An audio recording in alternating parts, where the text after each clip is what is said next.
Looks like we have 5 members, Margaret. Okay, wonderful. We have a long packet, so I am very anxious to get started. This is Tuesday, August 17th, 2021, and I'm calling this meeting of the Monroe County Plan Commission to order. And Mr. Wilson, will you please call the roll? Barbara Clemens, Here. Troy Randolph, Bernie Garitas, Here. Jeff McKim, Here. E. Owens, Sherry Pitzer, Here. Jim Steenbrook, Julie Thomas. I need to promote Julie to panelist. 1 second. Okay.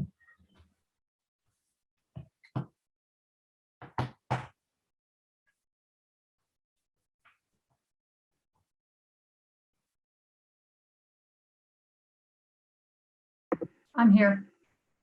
Okay. Yeah, And Deal, I'm here. I know the arrival of E. Owens, Here.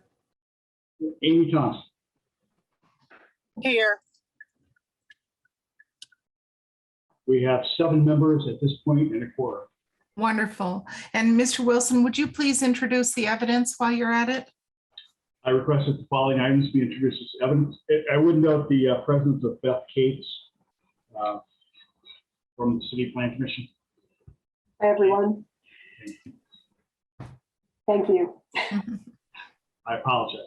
Again, I would request that the following items be introduced as evidence for the next meeting. Monroe County Comprehensive Plan is adopted and amended. Monroe County Zoning Ordinance is adopted and amended. Monroe County Subdivision Ordinance is adopted and amended. The rules of procedure of the Monroe County Plan Commission, and the cases advertised and docketed for hearing on tonight's agenda. Move approval. Second. Okay, I'll call the roll on approval of evidence. Troy Randolph, Bernie Garitas,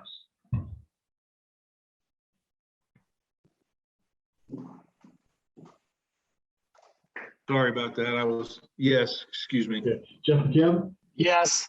E. Owens, Yes. Jerry Pittsburgh,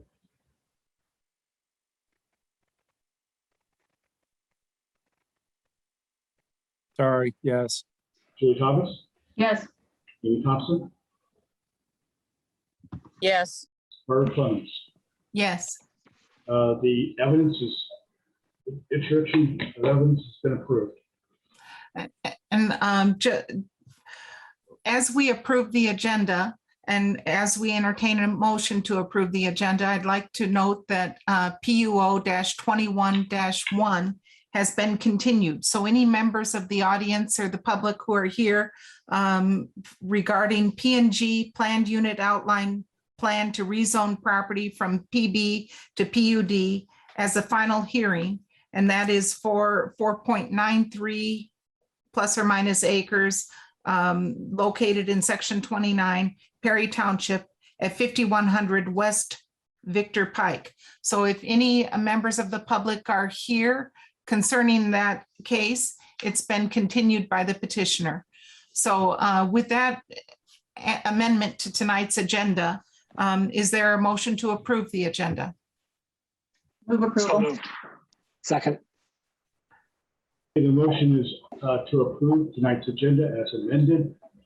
Yes, vote is to approve the agenda. Bernie Garitas, Yes. Jeff McKim, Yes. E. Owens, Yes. Jerry Pittsburgh, Yes. Julie Thomas, Yes. Amy Thompson, Yes. Barbara Clemens. Yes.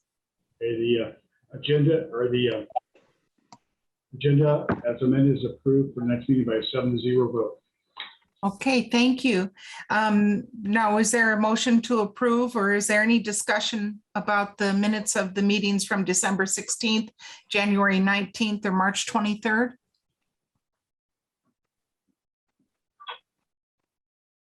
Would anyone like to make a motion? Move, we approve the minutes. For all meetings. Yes, for all 3 meetings. Okay. I'll second.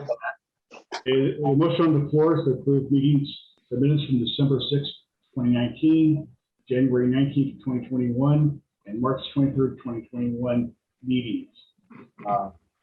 Get a motion, favorable motion is motion to approve the minutes. Jeff McKim, Yes. Lee Owen, I have to abstain because I was present for one and not yet on the commission for the other. Jerry Pitzer, Yes.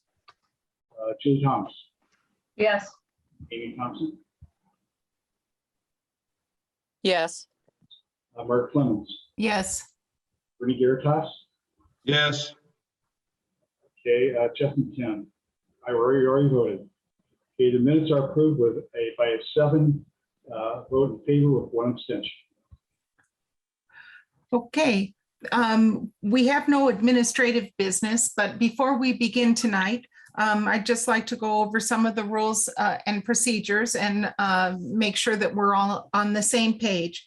We're going to follow the order of the agenda. And in the past, I think I've indulged a little bit too much length in some presentations. And the petitioners and the petitioner's representative presentation will be limited to 15 minutes. And the members of the public who are here to comment on any items on the docket tonight will be limited to 3 minutes. And other than that, I wonder if there's any further discussion or any reservations about what we're discussing here. Okay, so we will go. Looks forward. like Julie has her hand Oh, raised, and yes, Jerry. Julie. Okay, Julie. Thank you. Just to clarify, it's 15 minutes for the presentation, but questions are after that and don't Yes. count. There's no count on those. And then it's 3 minutes per person for these other items, item 4 Yes. and 5, and 6 is per person. Yes, Okay. thank you for clarifying. Okay, Thank you. thank you. Mr. Pittsford? If the petitioner or petitioner's representative requires more than the 15 minutes, can we take a motion to extend time, or are we limited? Okay, yes, we can. But we begin with the assumption that they can make their case in 15 minutes. So understood. Okay, thank you very much. Okay, so moving on, we're going to entertain for the item number 1 of the agenda, which is REZ-21-1. And this is the Trails at Robertson Farm rezone from RE1 to MR. This is the final hearing and it pertains to 144 plus or minus acre parcel in section 20 of Perry Township at 4691 South Victor Pike. So Rebecca Payne, would you please present anything that we should know today that's new from the past? I will note the arrival of Tanya Wright Randolph to the meeting. So we now have 8 members present. Thank you. Thank you, Margaret. Just, I guess, a housekeeping matter. There's a note at the bottom of this slide that says Plan Commission members seconds the introduction. Did that happen? Do we need to do that? Well, okay, we did not formally change, I guess, the ways that we've been operating, but if the planning staff is insisting on us following these kind of deviations from the way that we've normally been conducting our business, then if a member of the Plan Commission would kindly second the introduction. Second. Okay, and so Rebecca, if you would please present the case. Okay, thank you. So before I get started with this petition, I guess I would like to ask the members of the Plan Commission if they would like a full presentation, given that this has been heard a few times over the last couple of months. I am happy to give a full presentation, but I guess, if you members don't feel like you need another presentation, then that's fine. I will say that there has been no changes from the last packet that you received, with the exception of a few additional letters of opposition. Mr. Enright Randolph? I agree. We've heard this plenty of times and we're all really well familiar with it, but to the sake of the public, and if anyone is just now attending, or as Rebecca just stated, had submitted a letter recently, we should go ahead and entertain a full presentation. Hopefully, since we've been discussing this, that will shorten our conversation and debate. But that's kind of my recommendation. Is there any further discussion? If not, we'll turn that into a motion. Mr. Enright So Randolph? moved. So Is moved. is there a second on that? I'll second. Okay, and let's have a vote on whether or not we hear the full presentation or a partial update presentation. So Mr. Wilson?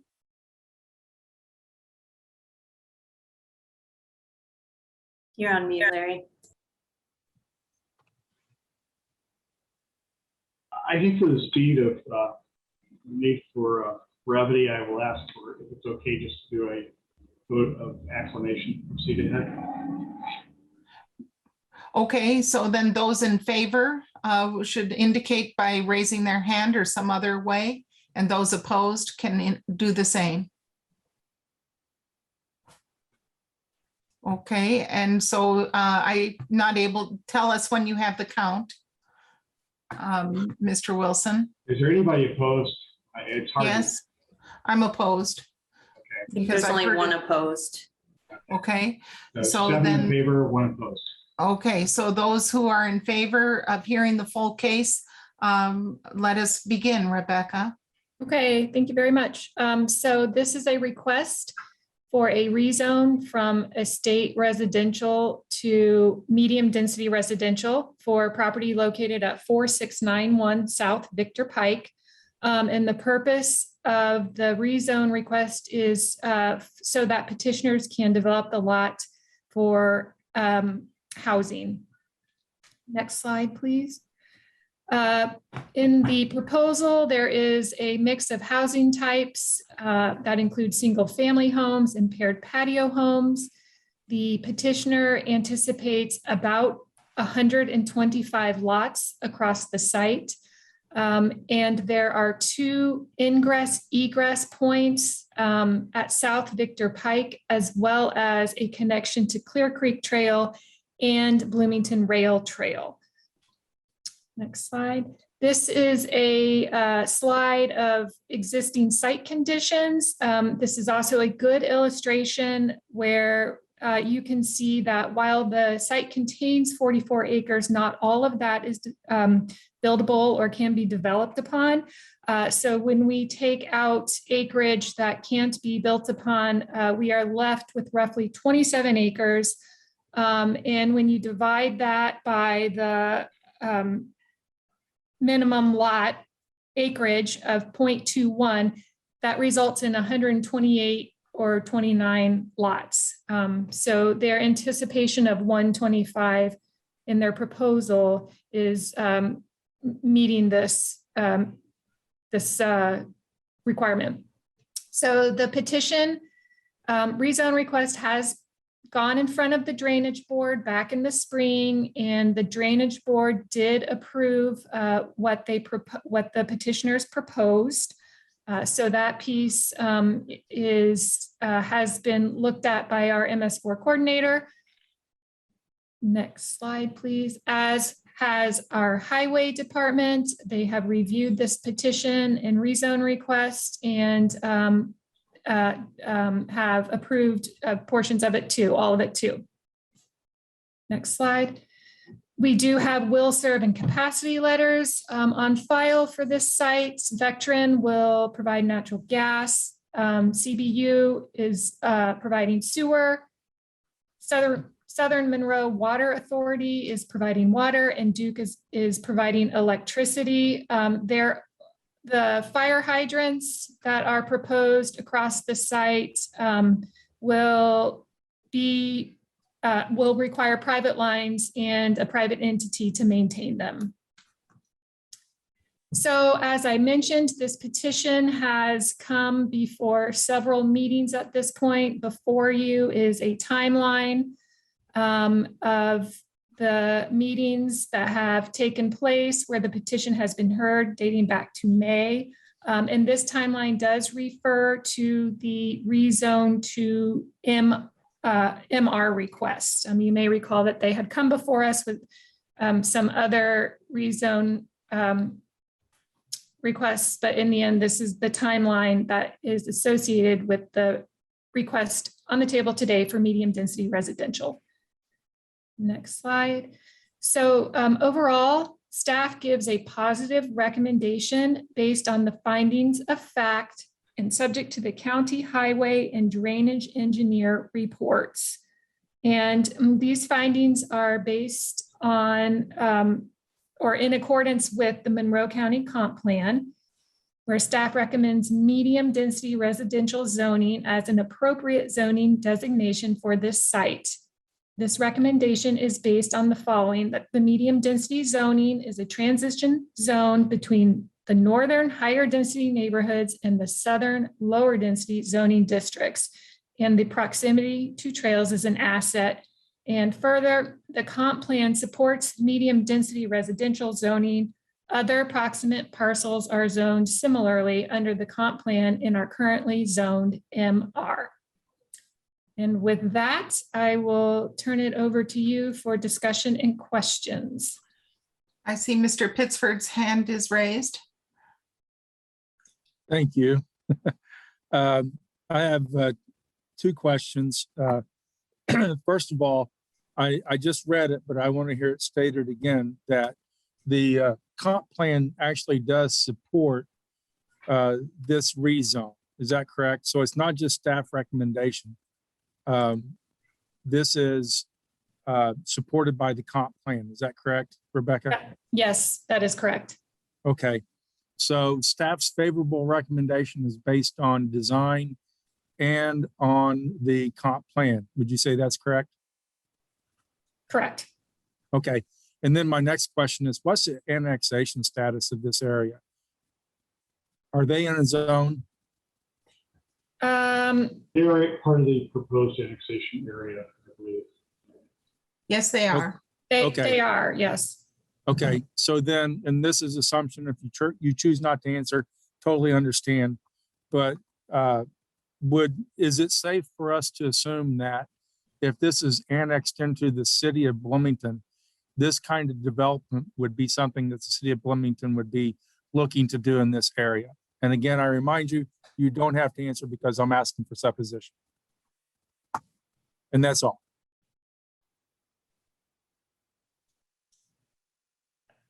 Well, Jerry, I don't want to answer that. If Larry or Dave Schilling want to weigh in on that. I don't think we have any way of knowing what the city's plans are in the future. I mean, Well, let me rephrase his question. they will have to rezone the property upon the annexation ordinance becoming effective. Okay, so if they rezone the property based on annexation, it's got to go into their plan terminology. Any idea of what kind of zoning would fall on this property based on their comprehensive plan? Larry? I am not familiar with the proposed zoning or the proposed, I'm actually not familiar with the plan, the city plan for that area. I assume it would be as dense or as what our comp plan would propose. But Right, and they're I have going no idea. I have no idea what their proposal for this area would be. Is it safe to presume that they're going to extend public transportation out this far if they annex? Again, I'm not. Again, we're guessing. I'm not sure even that's even part of the annexation plan totally for the extension of services. But I mean, it would be a part of the extension of services that would possibly come with annexation.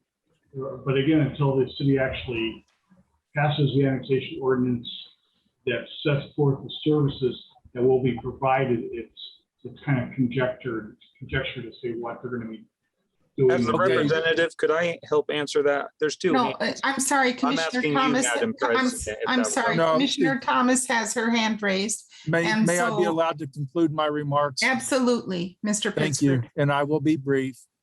Based on the fact that this has a positive recommendation from staff that is based on not only the design concept, but also the comprehensive plan, and we cannot anticipate the city of Bloomington's use, I think it's feasible that we may be proposing a less intense use and lower density for this piece of property.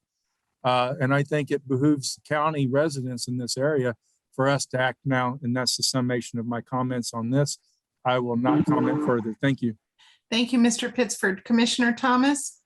Yeah, thank you so much. Yeah, I think I understand why Mr. Pittsford asked the question, because it's a good question. But that's always a threat that hangs over the county, no matter what year it is. Obviously, the threat is more imminent now. I think we need to do what's best for county residents and listen to what the county residents want in this area, especially. So I'm not going to, I don't think it's worthwhile to think at this point about what might happen, because it might not. And that's going to be a question that's always hanging over us, always. It's not just now, it just seems more imminent now. So thank you. And I have my hand raised next, and it has to do with the question that Mr. Pittsford had raised about city bus service. And I would just like to note that the newspaper has indicated that routes are being canceled and that they're having trouble with manpower issues on bus service. And so, of course, the public transportation is not something that's guaranteed either. So just to let you know that as well. Are there other comments or questions from members of the Plan Commission?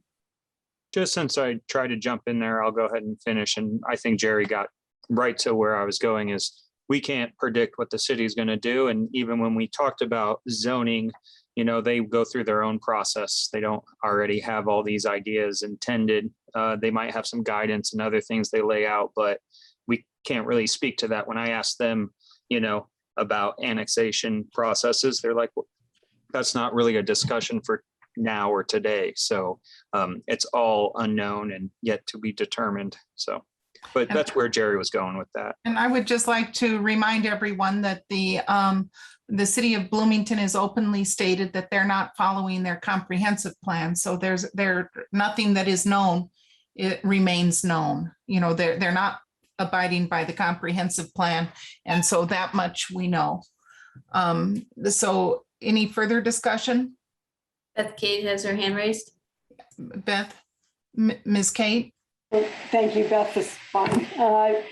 So I won't react to any of the comments just now about what the city is doing or not doing, but I think you're absolutely right to go forward with what you think is best with the county and county standards. If there are questions about how city, how the city UDO works, what the nature of our zoning districts are, I'm happy to try to answer those, but it would probably be better to do it in future. If people have specific questions, I'm happy to try to bring in some information for that. For the purpose of the meeting. I'm not prepared to do that right now, but in all honesty, I think as Jerry and Tron said earlier, it's, you're here to do what you think is appropriate under the county standards, and the future at this point is unknown with respect to what will happen. So that's all I've got. Thank you. Mr. Pittsford? Thank you, President Clemens. Basically, what I want to say is that in the past, and this is not a question or a comment, it's just a reflection. In the past, in those areas that formerly were in what was called the AFA, when we got staff reports, we had information about what the AFA zoning would be on those properties. So if we're going to continue to deal with properties that are in what now instead of AFA is actually annexation zones.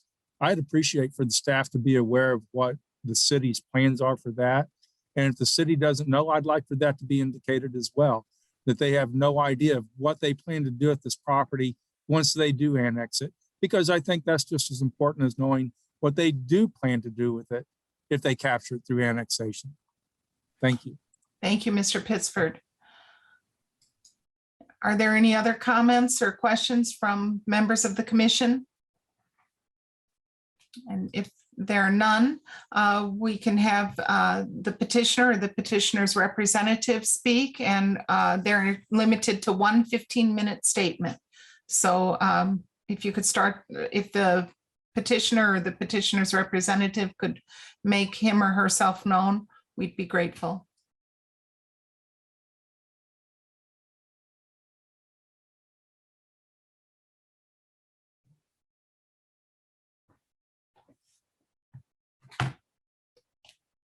Okay.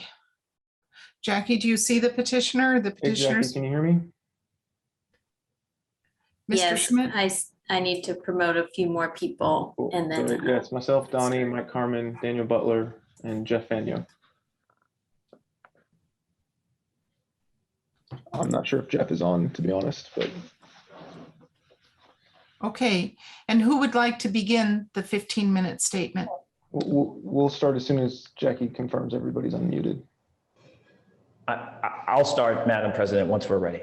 I'll be happy to. Thank you. Jackie, just let us know, please.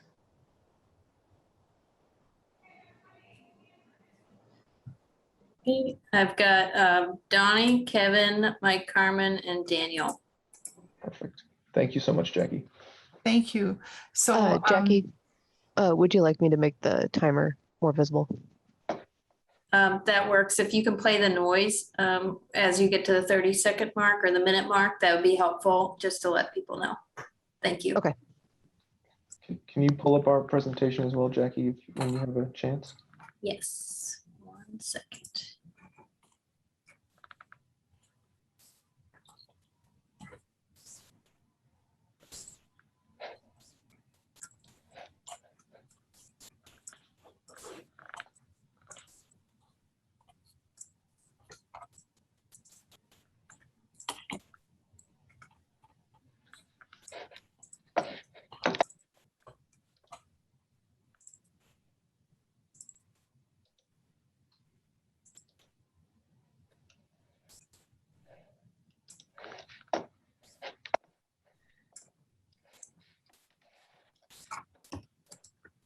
While Jackie's pulling that up, I just want to assuage everyone's concerns that we have no intention of going over 15 minutes.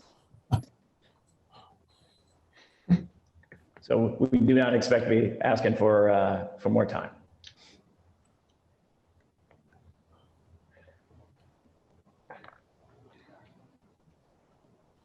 Apologies, technical difficulties. I'll get there in just a second. You're fine.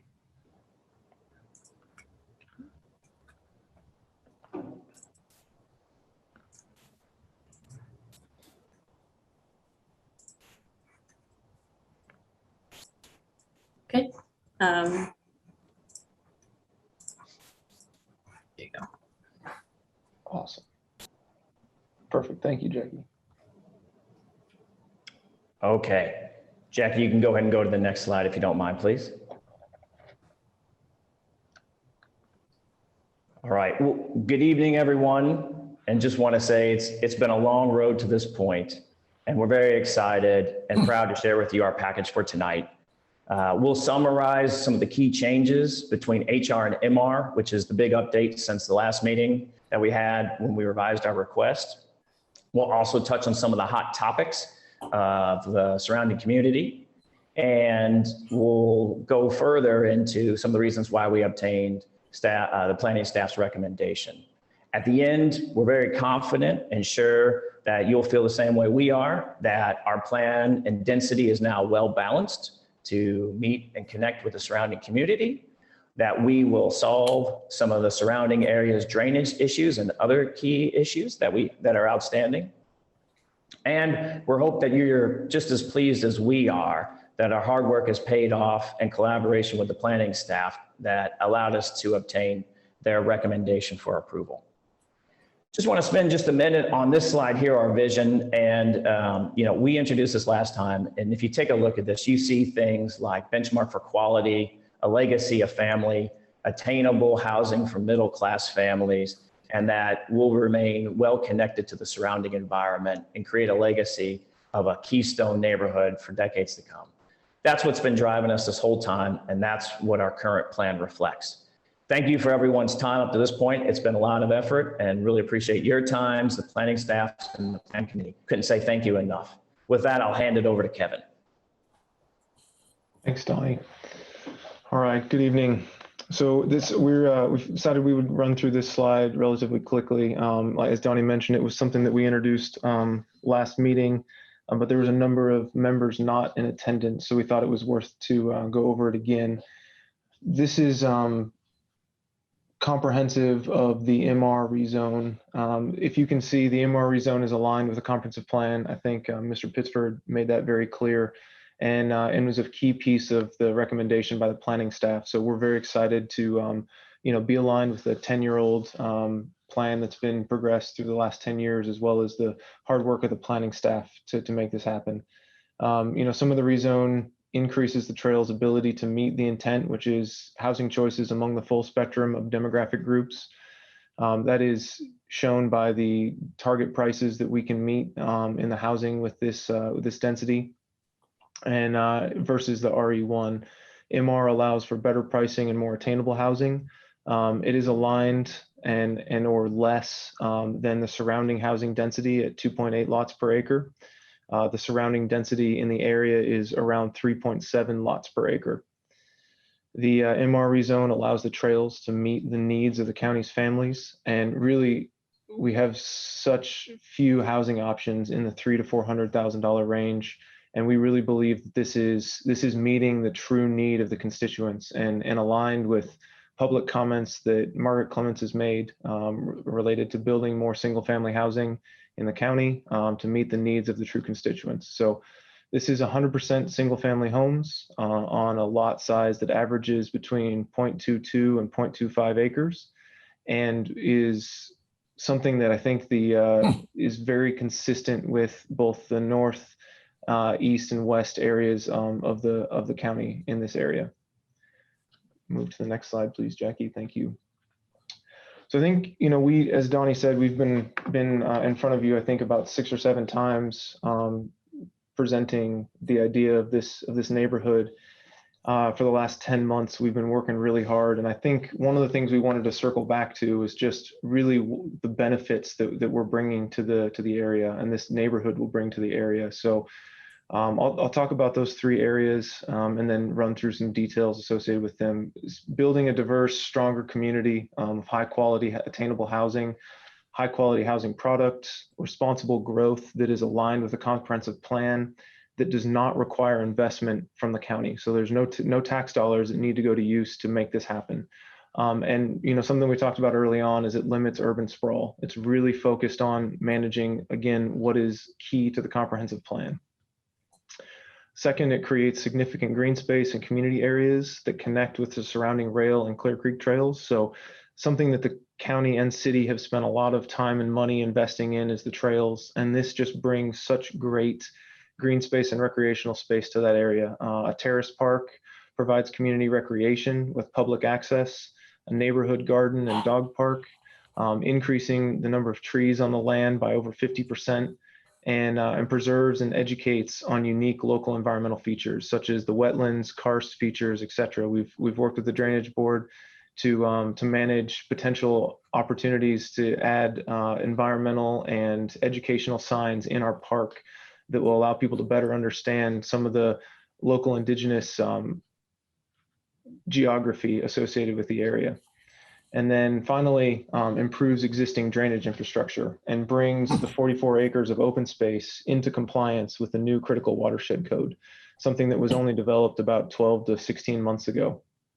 It really improves water management for the local neighbors and individuals downstream, focuses on approved by the drainage board. It's something that has been reviewed by the county and third-party experts, and really protects the surrounding environment. So that's again, the focus of the development of the community. So to talk a little bit about the product that we're going to be offering, you know, we've been working with an architect for the last 3 or 4 months, and we've got a number of different layouts, plans, and then multiple elevations associated with those plans.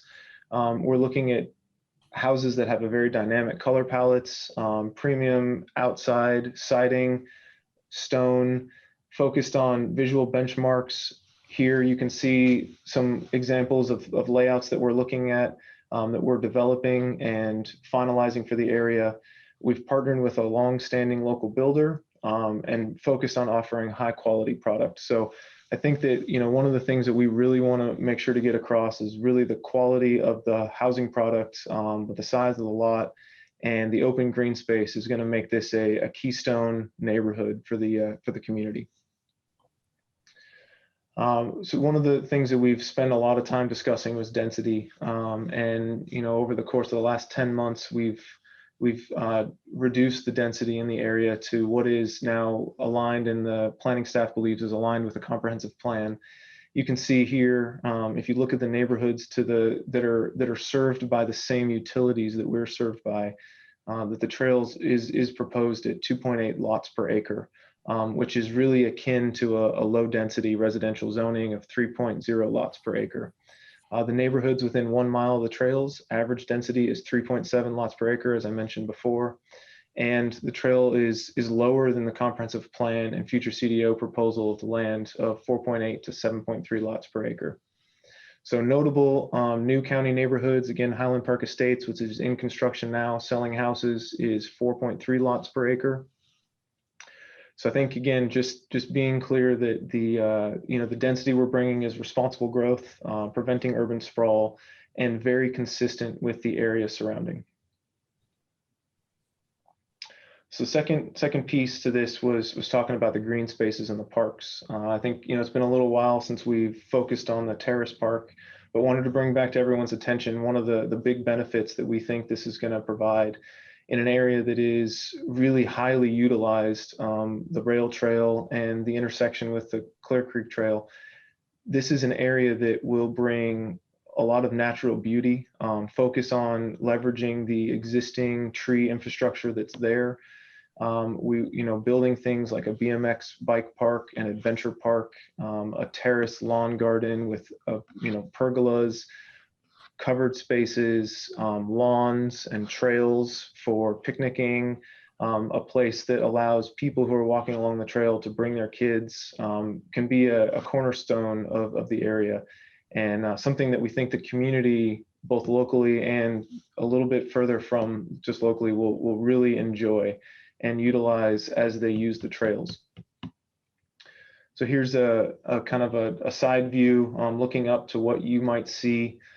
Trails throughout the trees with a natural play sets, really again focused on open space, utilizing the beauty of the land that exists, and minimizing the impact to the environment, with boardwalks that walk over wetlands that don't impact floodplains, etc. So really again focused on managing what makes this area so wonderful right now.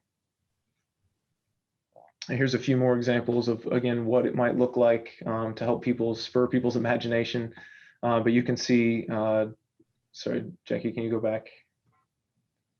So you can see, again, just lots of play structures, natural looking, built into the land, focused on places for kids to enjoy and build a community. All right, and then some last pieces, dog park, community garden, again, areas that we think are quintessential to building the community within this neighborhood. All right, so the last piece was solving solutions. So you can see that over the past few weeks and few months, there's been some significant water events in the area. I think that have been documented by many of the neighbors of issues that have happened that exist now. Partially because our land, the land that we're looking at building this neighborhood on, is not in compliance with the critical watershed. So the community has been very clear that they want solutions to flooding. And what you see here, the pictures you see here, is the outcome if we do nothing. If nothing changes and there is no change to this land or these 44 acres, this is what you'll continue to see. This is what's going to happen and continue to happen. There's no mitigation for the floodwaters that come off of the rainwater that comes off of this area, and this is what you will continue to see. The trails and the design that we have created is part of the solution. So we can't obviously solve everything because we're only 44 acres of an area that is much larger to drain into this watershed area. But we can definitely do our part and do more than our part to get to the point that we are meeting some of the most stringent requirements in the county. And that critical watershed has, because of meeting that new critical watershed requirement, we are again reducing runoff by more than 80%. We'll also be cleaning and filtering that outflow and not changing any of the existing infrastructure associated with how that water gets into the Clear Creek and the other surrounding creeks. So we will be dramatically reducing this runoff. Again, for those of you who are calculating in cubic feet per second, we're going to be reducing from what the current rate outflow is 103 cubic feet per second to 17.37. So again, you can see that's an over 80% reduction in outflow rates, which will significantly reduce the impacts of storms like we've had over the last month and a half. The design has been approved by the Drainage Board, and we have over 3 acres of detention basins to help support this facility. So using approximately 10% of the land on this in the neighborhood to manage drainage. The design is led by engineering firm, and in consultation with the county drainage team, we've really focused on making sure that we have all the local experts to focus on this. And in summary, I'll leave you read this, and I'll pass it over to Mike and see if he can add a few thoughts. This is Mike Carmen. I wish I had magic words to say. Of course, I always wish that every time I go to court, and I never do, so I don't expect I'm going to have any now. But I do want to give you a couple things to think about as you deliberate and ultimately get to a vote this evening. One is time to move this on. We would hope that that's going to be a recommendation for approval. But if you find yourself split, that you cannot get the necessary votes either for a recommendation to approve or deny, we would ask you to move it on with no recommendation. But I think it is time to move it on. We hope you agree. From a petitioner standpoint, the last bulwark that they have to defend anything is process. And that's a lot of what Margaret was leading off with, is a little bit about the process for this meeting. But from process, from a decision-making standpoint, I would ask you to keep a couple things in mind. I do not want this to turn into a lecture. Don't have a time for a lecture. You don't want to hear a lecture. You can get your lectures on law from Dave Schilling when you need them. But zoning is not supposed to be a popularity contest. I've been doing this for 35 years. Some of you have been doing this enough years that on a monthly basis, you've been to as many or more meetings I have. But in spreading mine over 35 years, I've seen all sorts of commissions, different counties, different bodies, and they react to neighbors differently. Some give no credence to neighbors at all. Others, neighbors speak the gospel, and that's the end all. And that's neither one is appropriate. Consider what the neighbors have to say, but also consider your different departments, drainage, engineering, planning. Everybody's weighed in on this, and it's supported, and would ask you to do so. And I'm out of time. Thank you. Thank you, Mr. Carmen. Okay, so we are back into our process then, and we will hear from residents who are in favor of the petition, and they have 3 minutes each. So if there are speakers here who would like to speak in favor of the petition, would you kindly raise your hand?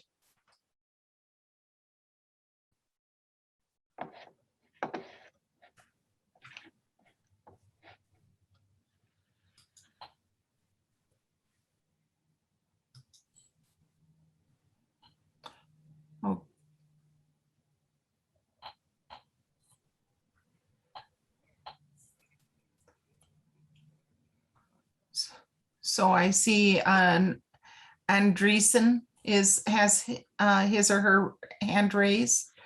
So you have 3 minutes when I think that the technical staff will unmute you. Hi, I am the daughter of the property owner, and I wanted to speak as well. And although I'm not a neighbor, I hope that what I have to say would matter as well. I hope I can remind the planning staff that as a child growing up on this property, I heard countless times that my father anticipated this property would be developed at some point, and that was prior to the trails going in. My father and mother loved the trails, and they would be delighted to share the trails with a neighborhood such as the trails at Robertson Farm. It would be wonderful to share that with Monroe County. When I looked at the postcards that were sent in by neighbors in opposition to the development, and I saw the tagline on them saying that they wanted to keep it rural, I really had to pause and think about that. When it's so close to Interstate 69, when it's so close to grocery stores, fast food restaurants, and so much more. So although I think a rural setting is ideal, I think the setting of the property on Victor Pike is ideal to share with many, many families in Monroe County. I think it would be wonderful for this property to provide attainable housing for those that are needing attainable housing. It would benefit the businesses in Monroe County, and it would let so many more people enjoy the amenities that Monroe County and even this property would have.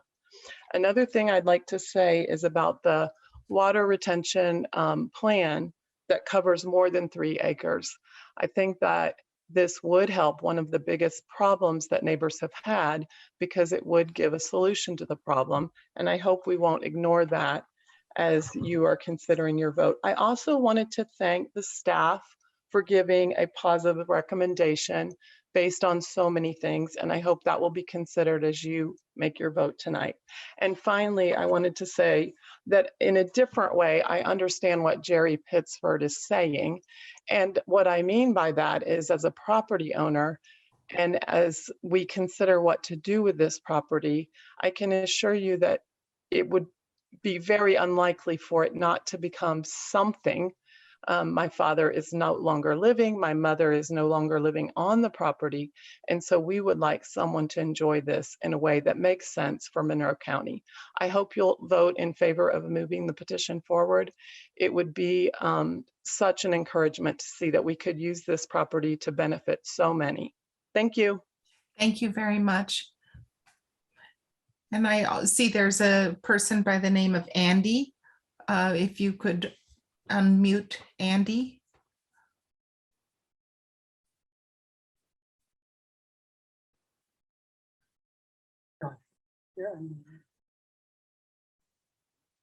Hello. Hi, Andy. We can hear you. Okay. My name's Andy Walker. I just wanted to make one point that, obviously in our county right now, supply and demand in our housing marketplace is completely askew, just as it is in a lot of marketplaces, nationally, but it's especially bad here. And from a governmental perspective, there's only 2 things that governments can do to help bring all this back into equilibrium. From a national standpoint, the federal government can raise the interest rate to temper demand a little bit. From a local government perspective, basically all that can be done, within the rules and regulations of development in individual areas is supply more housing. And I think it's time for Monroe County to step up to that plate and do that for the people of Monroe County. Thank you. Thank you very much. Are there any other members of the public who would like to speak in support of this petition? I'll also note, since we have 8 phone call listeners, that in order to unmute, if you're calling in just by phone, you'll need to press *6. And I can't see that list. So Jackie, if you know somehow the phone participants, those who might want to speak, I would be grateful. Actually, the phone participants don't actually have any way to interact with us. The only way the attendees can interact is through raising their hand. So we would have to unmute each one individually. Okay, so they which need to Mayor- press *9 to raise their hand by phone? If that's the command, I haven't tested that. Yes, particular I've thing. got it up. So Okay. *9 to raise your Mhm. hand if you're calling in by phone to speak.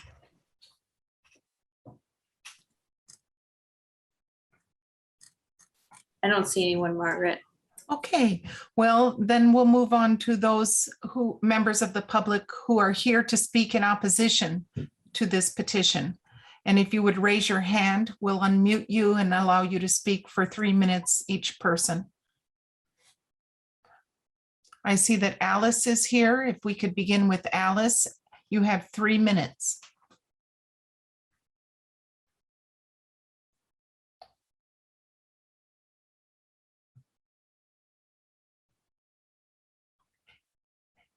Alice, can you unmute yourself? Am I now unmuted? Yes, we can hear you now. Okay, So, great. Thank you. Yes. Thank you. I live in the county and I just wanted to remind county officials that they're entrusted to take care of the county. I want them to please plan carefully to keep it bucolic and uncrowded. I understand there will be development, but I want it to be developed very carefully so it's charming. And the second point I want to make is I am middle class. My children live in Bloomington and they are middle class. I do not understand how $300,000 to $400,000 for houses on small lots would be considered attainable. I understand now that it must be something different between the words attainable housing and affordable housing. That said, I also don't understand how this could possibly be created so there is a diverse population. So please plan more carefully. This isn't it. Thank you very much. Thank you very much, Alice. Next, we have Connie Loftman. If you could unmute Connie Loftman.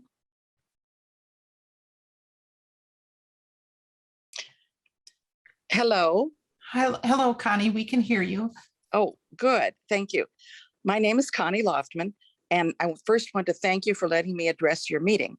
My family of 6 people lives directly southwest of the 44-acre Robertson Farm. My husband Guy and I moved to our home in 6 acres in 1974. We share a 434-foot boundary with the Robertsons, with just a 36-foot corridor between us, which is the Clear Creek Trail. Thus, any development of the Robertson Farm will have a major impact on our use and enjoyment of our property. We chose to live in the country instead of the city for many reasons. Among them are cleaner air, more nature and wildlife, less traffic, less noise, less light pollution, spaciousness, beautiful country vistas, lower stress levels, and safety for our children and now our grandchildren who live with us here. All of these reasons we live in the country are negatively impacted if you choose to allow a more dense residential area than current zoning now allows. In the nearly 50 years we have lived here, we have seen some neighborhood farms developed into housing. Because those developments proceeded according to planning restrictions, our neighborhood has still managed to maintain a country lifestyle. The combination of farms and large residential lots has still provided us with most of the qualities we desire. The density being proposed for the Robertson Farm would change that for the worse. Now on the screen, you will see a map of the neighborhood prepared by neighbors David and Patty Bush. In the center of the map is the Robertson Farm, and all the properties around it with black dots, if you can see that, are addresses of the people who have filed objections to this plan. This map shows very clearly that this neighborhood does not want this development. Also in your packet is the list of 125 citizens who have filed objections to the dense development of the Robertson Farm. 60 of those have addresses within a half mile of the proposed development. People should be able to move to the countryside and expect to continue to enjoy the benefits of country living.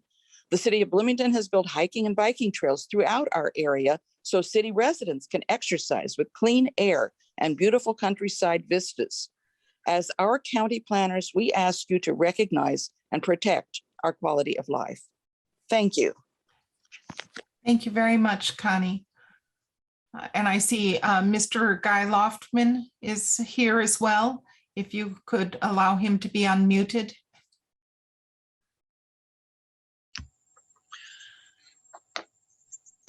My name is Guy Loftman. I live at 4835 South Victor Pike, next door to the Robertson farm. Petitioner states South Victor Pike has a 90-foot right-of-way. This is not true. The right-of-way is 53 feet by the Robertson farm and is under 25 feet by our driveway. Next slide, please. Moore's Addition sits across the street from the Robertson farm. The Moore's Addition plat was prepared by Bynum Fanyo. It shows the Victor Pike right-of-way expanded from 36 feet to 53 feet as part of the planning process. Next slide. Where Victor Pike meets our driveway, the right-of-way is less than 25 feet. This was determined when the county bought some of our land to upgrade the bridge by the trail. The bridge itself is 28 feet 4 inches wide. Next slide. Petitioner's own plat showing Victor Pike improvements says in very faint print just below South Victor Pike, quote, major collector, 90-foot desired right-of-way. That the fact that the desired right-of-way is 90 feet should not be confused with the fact that the actual right-of-way is 53 feet. Next slide, please. Petitioner also states South Victor Pike was planned for expansion by the county. This is not true. Victor Pike is not listed as a future roadway project in Monroe County's thoroughfare plan. Next slide, please. The east side of Victor Pike by our house is shown in this picture. It has basically no shoulder, and you can see by the woman standing there, the drop-off is quite steep. Despite recent repairs of the worst June 18th, 19 flood damage, this remains a dangerous area. The pavement is 20 feet wide. School buses carrying kids to Bachelor and South drive by this spot every day. So do many big trucks. There is zero margin for error. Victor Pike from the rail trail to Church Lane is a narrow, curvy country road. It's nothing like the wide area of flat shoulders shown by petitioner. I have asked petitioner to address these inaccuracies and provide documentation concerning drainage and traffic. They have said again, they will not provide me with any information. Even if you think higher density might be appropriate, any rezoning petition based on blatant and serious inaccuracies should receive a negative recommendation. Thank you again for all your work on this proposal. Thank you very much, Mr. Loftman, for your work. I'd like to recognize next Patty and Dave Bush. First Patty and then Dave, if you could unmute them. Hello, can you hear me? Yes, Patty. Thank you. I think there's a picture that Rebecca was going to pull up for me. Thank you. That's a picture of our property, February 2019. We're just south of the petition site. That's water next to the hill from Clear Creek. In the last 10 to 15 years, we have seen an increase in the frequency and severity of flooding along Clear Creek. In February 2019, the creek was so high and strong it flattened over 100 feet of our horse fencing, snapping the 4x4 posts like toothpicks and causing $6,000 in damages. This portion of property is no longer usable for riding or grazing due to the presence of sinkholes from the flooding. In June 2021, another significant rain event happened with over 5 inches of precipitation, causing widespread flood damage to property and infrastructure. All roads surrounding RAZ-21-1 site were flooded. Every reputable source clearly indicates Indiana's climate is changing and more precipitation is falling in the area. The weather the next 100 years will be very different from the last 100 years. This petition's proposed detention basins, the minimal standard, are inadequate for rainfall events that exceed Q100, such as February 2019 and June 2021, as stated by the MS4 coordinator March 23rd, 2021. Allowing further urbanization, even medium density on this site, increases impervious surfaces with 7 acres of roadway in addition to rooftops, driveways, and sidewalks for up to 125 units. When the next 5-inch plus rain event occurs, the Q100 detention basins will overflow and contribute to the volume and velocity that is already problematic to Clear Creek's flooding. Within 2 years, the Hidden River Pathway project will be pouring Bloomington stormwater downstream into Clear Creek, southwest of First and Walnut Streets. Eventually, these waters arrive at the confluence of Clear Creek and West Clear Creek near South Rogers and Church Lane, an area already prone to flooding. The future of Clear Creek and neighboring properties are at stake. Responsible planning is needed when developing Monroe County, and that includes minimizing flood damage to the county. Please consider RE1 as an alternative to this petition. Less density, fewer impervious surfaces, less runoff and pollution due to infiltration of green space and mature trees, less impact on wildlife and habitat while preserving the rural nature of our neighborhood. Thank you, commissioners. Thank you, Patty. And is Dave there? Yes, I would like to speak now. Okay, great. Thank you. I'm Dave Bush and I live at 1250 West Church Lane. You've heard from me on several occasions in the past 8 months. I would like to address 2 items from the July 20th meeting. First, the list of objectors to this proposed rezone continues to grow with 125 objectors and 60 of them living within a half mile of the petition site. At the previous meeting, the petitioner's representative suggested that this list is outdated as the proposed project has changed during the past 8 months. We do agree that the proposed project has changed. It's changed from a planned unit outline request to a high density rezone request to a medium density rezone request. The one constant in this is that the 125 objectors have consistently requested that the land be left as it is currently zoned residential estate 1. We do hope the Plan Commission will remember this important fact. Secondly, at the July planning meeting, the petitioner's representative was making several misstatements about our property, which I would like to correct for the record. Our farm is 16.67 acres and not 5 acres as the petitioner's representative had stated. 16 of those acres have remained in pervious surfaces since 1999. And in 2002, we converted 1.9 acres of land bordering Clear Creek into a riparian forest buffer, planting hundreds of native trees and bushes in order to help prevent soil erosion and to slow and filter surface water runoff before it enters Clear Creek. In our continuing effort to be good stewards of the land, this fall we plan on adding an additional 1.3 acres to this riparian reserve, planting additional trees and grasses in order to help filter stormwater runoff from our land. The remaining 12.5 acres will remain in grass pasture land for our horses. Finally, I would like to take a moment and thank the Planning Commission members and Planning Department staff for their time and willingness to listen to us through these past months. I have a newfound appreciation for how difficult your jobs are. And I want to say again, thank you for all of your efforts. Finally, I would urge that you vote no on REZ 21-1. Thank you, Madam Chair.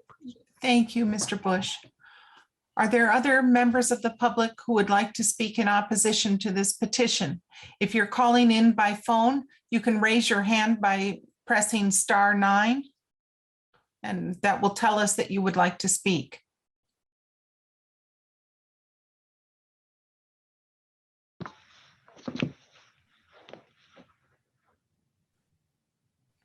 Jackie, let me know. I don't see anyone else. Okay. I'm just going to repeat that because not everyone is secure in calling in from a telephone. If there's anyone calling in by telephone, please press *9 if you would like to speak in opposition to this petition. And if not, we will allow the petitioner 1 5-minute response to address some of the concerns raised by the remonstrators, and then we'll continue with the members of the Plan Commission for further discussion. Okay, so we're back to the petitioner and the petitioner's representative, and you have 5 minutes to speak in response to some of the items raised. Jackie, before we get started, can you do me a favor and unmute Daniel? He's on a phone. The number is 812-332-8030. Apologize for the hassle. Kevin, she's got me. Oh, she got you. Okay, great. Thanks, Danny. All right. This is Daniel with Daniel and Associates. I'm just going to go ahead real quick, and then Donnie can follow me up. Okay. Just 2 quick clarifications to a few statements that I heard as the civil engineer on this project. The water runoff rates that we are designing to are not minimum standard. These are new, very stringent standards that the county has passed for a critical watershed, and rightfully so in this area to help for downstream flooding. And at the same time, all the impervious surfaces from our site will be cleansed through the ponds that are coming from off-site. So we are planning to do that already. The public right-of-way outside of on Victor Pike was determined with the Public Works Department that we need 80 feet total, and that's what we are providing, and that includes improvements that we're doing to Victor Pike. This is indeed classified as a major collector, so it is. We're going to provide the necessary right-of-way to achieve that and keep that as a major road that will be going through here. Go ahead, Donnie. Thanks for that, Danny. And, first thing I want to say is, we've gone to great lengths to try to address our neighbors' concerns, and we'll continue to. And of course, we're disappointed in their comments, but, at last count, we've answered over 220 queries from the neighbors. So, we want to make sure that's clear that we've done our best to work with them. And of course, we're disappointed we haven't obtained their support per se, but we put a lot of effort into that. So let me address a few of the comments. Alice mentioned attainable housing. So you may remember we had lower price products in the plan in the 200s, but that was with the HR request. We were, to obtain staff recommendation, it was suggested we reduce to MR, and by losing upwards of 40 homes, we now can no longer offer that. So that's been part of this process, unfortunately. We would love to have that product, but that requires a higher density, which we've let go now. Also, on what's affordable for families and middle class, we've done much homework on this, and multiple banks are clear that a family making $100,000, so imagine 2 parents working, making $50K a year, maybe 2 teachers, can afford a home up to $350,000. So we are confident that these houses are attainable for middle class. Connie brought up density, and we've said it again, this density has come down significantly from our original request, and it is 100% in line with the neighboring communities, just as Kevin pointed out, especially when you compare what's available through the utilities, and hence to prevent urban sprawl further. One more point on Guy's comments, and I think Danny addressed them, but I hope no one's questioning our integrity. We've done this with incredible amount of effort and work, and I really hope no one's questioning our integrity, because there has been nothing incorrect in what we've provided previously, and I'd be real disappointed if anyone thinks that's the case. As a former Air Force officer, I would have a real strong objection if anyone questions our integrity throughout this process. We've done this with incredible effort to satisfy as many people as we could. Kevin, if you want to add anything else, please do. Donnie, I was well stated. I think the only thing I would add on there is that along with, questioning our integrity is, I think we have alignment with all of the experts, the people who have spent the time and the detail looking through all of the numbers, have the experience in not just this area, but in other areas of the county. That includes the highway engineer, that includes Kelsey, that includes from drainage, that includes the entire drainage board. I think the entire planning staff, Rebecca and Jackie and Larry have all been fantastic, and they have spent countless hours, not just a side job, countless hours reviewing this and understanding these proposals. So I think that, just understanding and trusting the engineers, the scientists, the experts, the people who have done this is very important. While we believe that everyone should have their own opinion, I think that it is very important that we make sure everyone understands where we are. And then the last piece I'll say is that we do have a number 3 very close neighbors, and I believe it's over 80 local people who support this petition. So just want to make sure that everyone understands it's not 3 direct adjacent neighbors. That's right. So it's not just negative neighbor support. There is also positive neighbor support. Thank you. Thank you for your time. Thank you very much. And we return then to my esteemed colleagues on the Plan Commission and for further discussion. If there are members of the Plan Commission who would like to speak about this, or to ask questions, or to further discuss it, I'd be very interested to hear your thoughts. I see that Mr. Pittsford's hand is up, and then Mr. McKim. Thank you, Madam President. My question is, and it may be immaterial, but there was a comparison drawn between this development and Highland Park in terms of density. And I just wondered if Ms. Ridge would be able to speak to the difference in the transportation infrastructure at those 2 locations. It's my belief, and I'm certainly am willing to be corrected, that Highland Park with the greater density has less adequate transportation infrastructure than what we see here at the trails. So if Ms. Ridge could address that, I'd appreciate it. Thanks, Jerry. And I don't want to pass the buck, but I think Paul, our engineer, could probably discuss that a little bit more in depth for the transportation portion of this.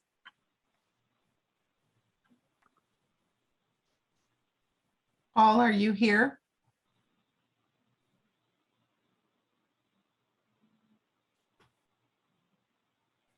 And he is here. Looks like he's muted. I think it would be really hard on, and I'll talk until I can see maybe if Paul comes on.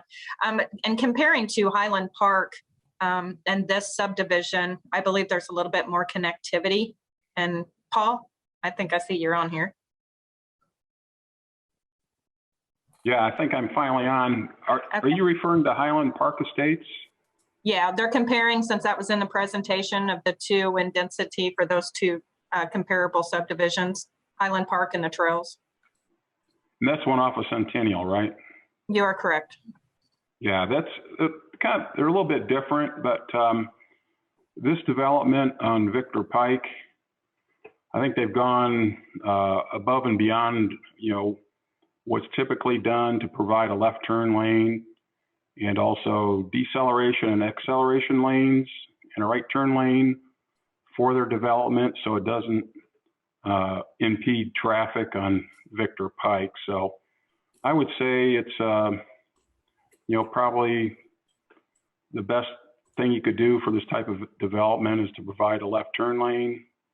And to clarify on the right of way, there is 35 feet of right of way on the west side of Victor Pike, and the developer is providing 45 feet on the east side for a total of 80 feet along Victor Pike. And just to be clear, none of those accessibility infrastructure improvements are coming at cost to the county. Is that correct? Correct. That's all done by the developer to county standards. Thank you. Thank you. Are you finished, Mr. Pittsford? Yes. Okay, Mr. McKim.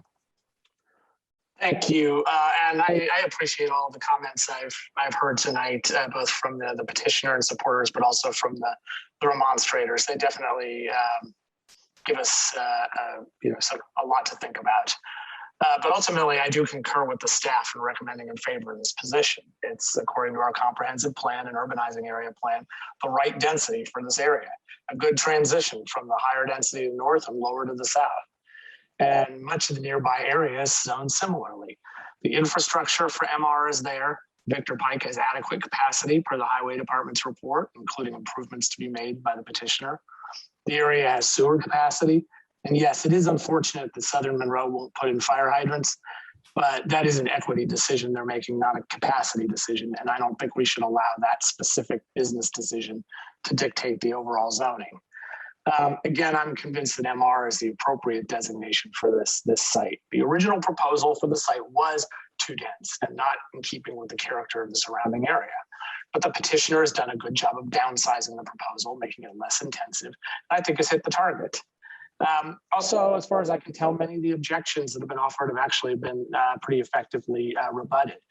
For example, I know there's been significant concern about drainage, but the new critical watershed code standards will actually eliminate the vast majority of the runoff, 80% versus what's there today.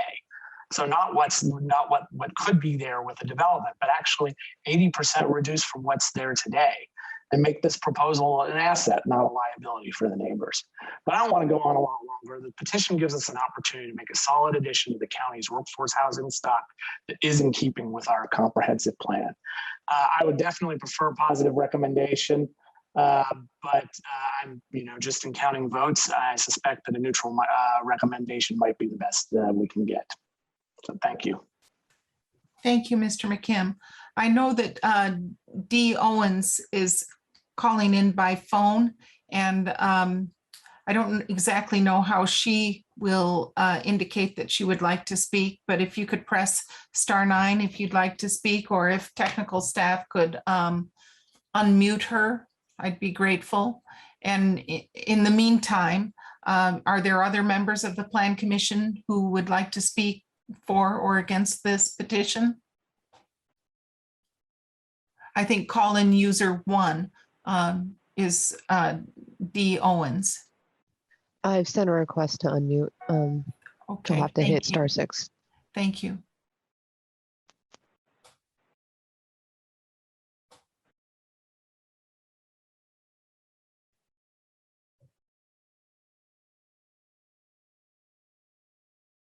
So Dee, if you're listening, and you can press *6.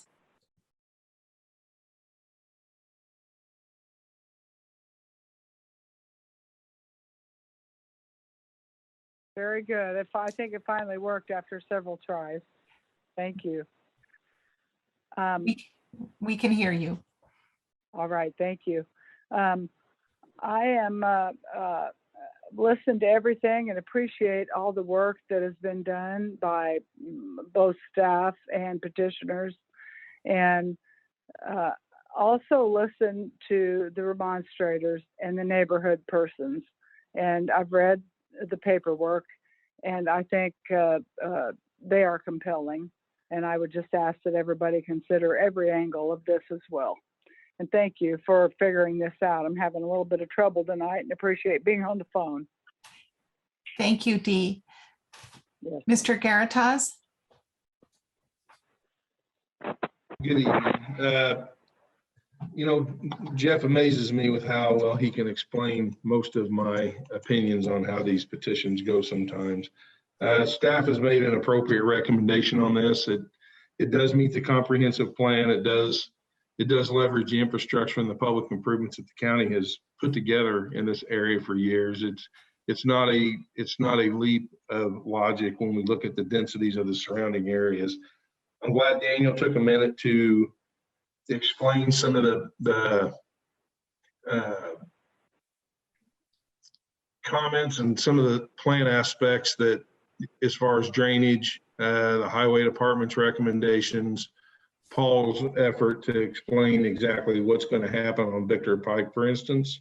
I think all these are important. I think when we see that these efforts have been made for a 10-month period of time, I think that what we can do is we can start parsing out maybe some of the concerns that the neighbors have, and see that the petitioner, through his engineering and through the development aspects of the property, have been addressed, and whether the neighbors and adjoiners understand or realize that at this point. That's why we do have staff from the Highway Department, MS4, Drainage Engineer, Public Works Department, planning staff take a look at all these components with their experience and understanding of how development works and how these design standards are developed and implemented. I think that they've done a nice job with their recommendation, and I think that they've alleviated my concerns that most of the neighbors have. That's all I've got. Thank you. Thank you, Mr. Garatas. Are there other members of the Plan Commission who would like to speak?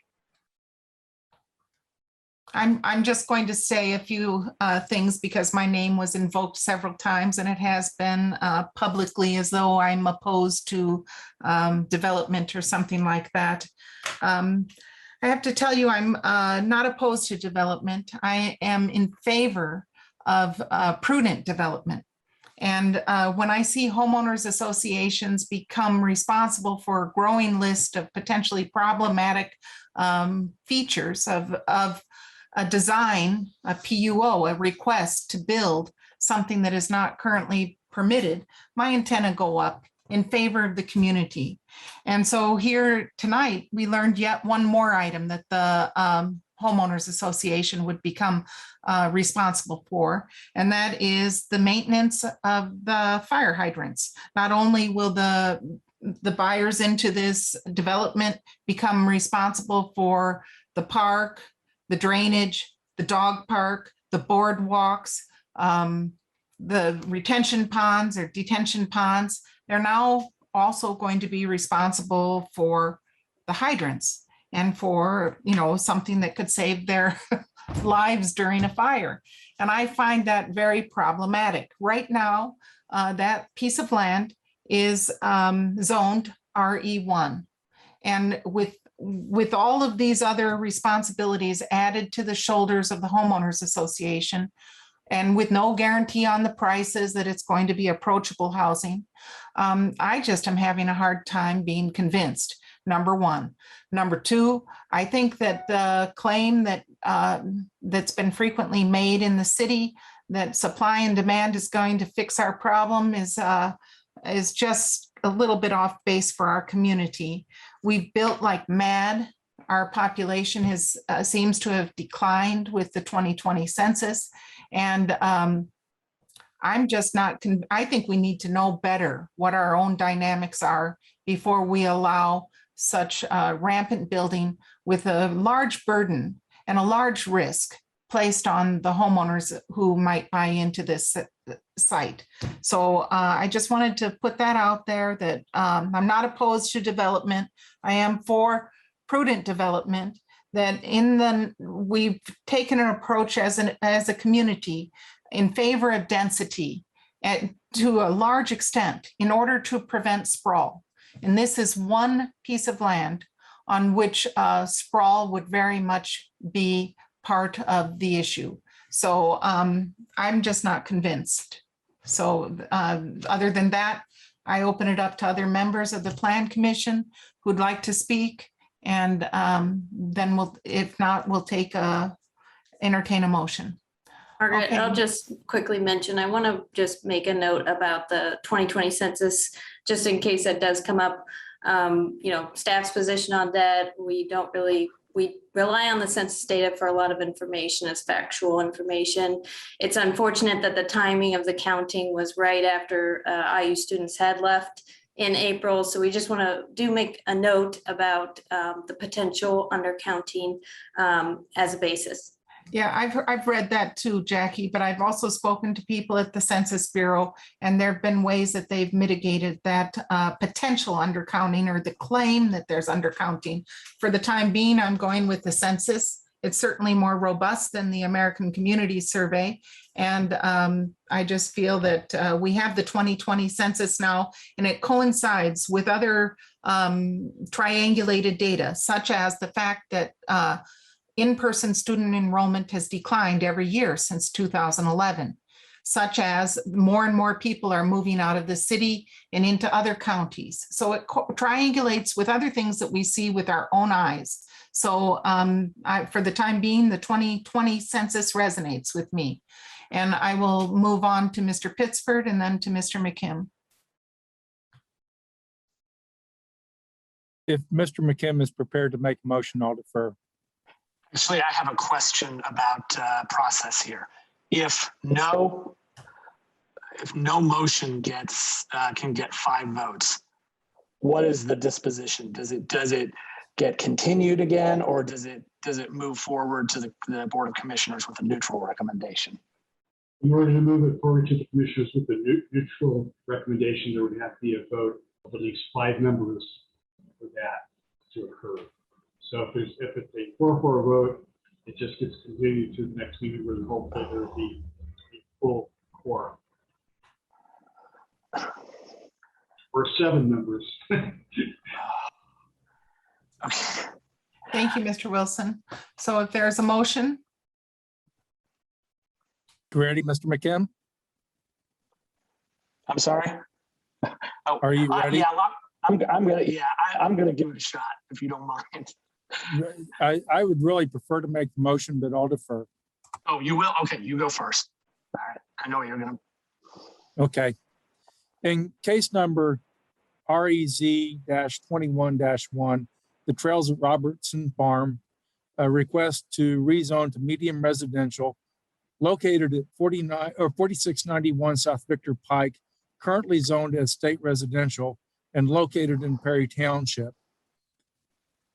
Despite the fact that we have a positive recommendation from planning staff and the Plan Review Committee and certification from the Drainage Board and the County Highway that all infrastructure is appropriate for this location, based on the fact that the county commissioners in this township have previously voted down 2 development projects, I move that we move it forward with no recommendation and allow them to do what they please.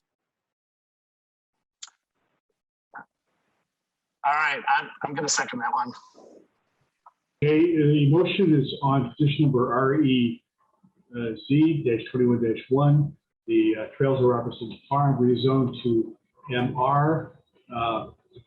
It's a final vote. There's no waiver of final hearing because this is the final hearing. Again, this would rezone a 44.07 acre parcel at 4691 South Victor Pike from RE1 to MR, medium residential. Again, this is to send a no recommendation to the Monroe County Commissioners in regard to passage of this ordinance.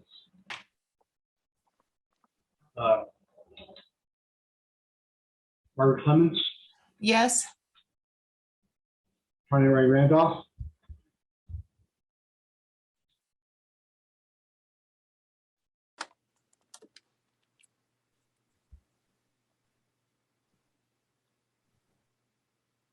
Yes. Bertie Veritas? Yes. Jeff McKim? Yes. Dee Owens?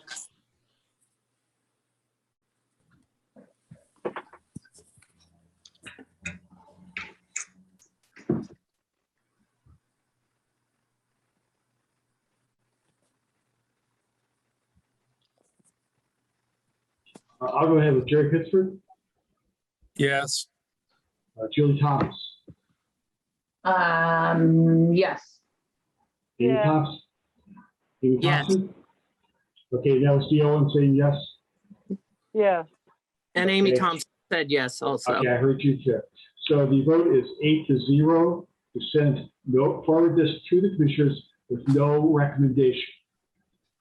It will now move on to the county commissioners after it's certified by staff and forwarded to for their hearing on their agenda. It will be a public hearing at commissioner level where there will be opportunity for both proponents and opponents to express their opinion.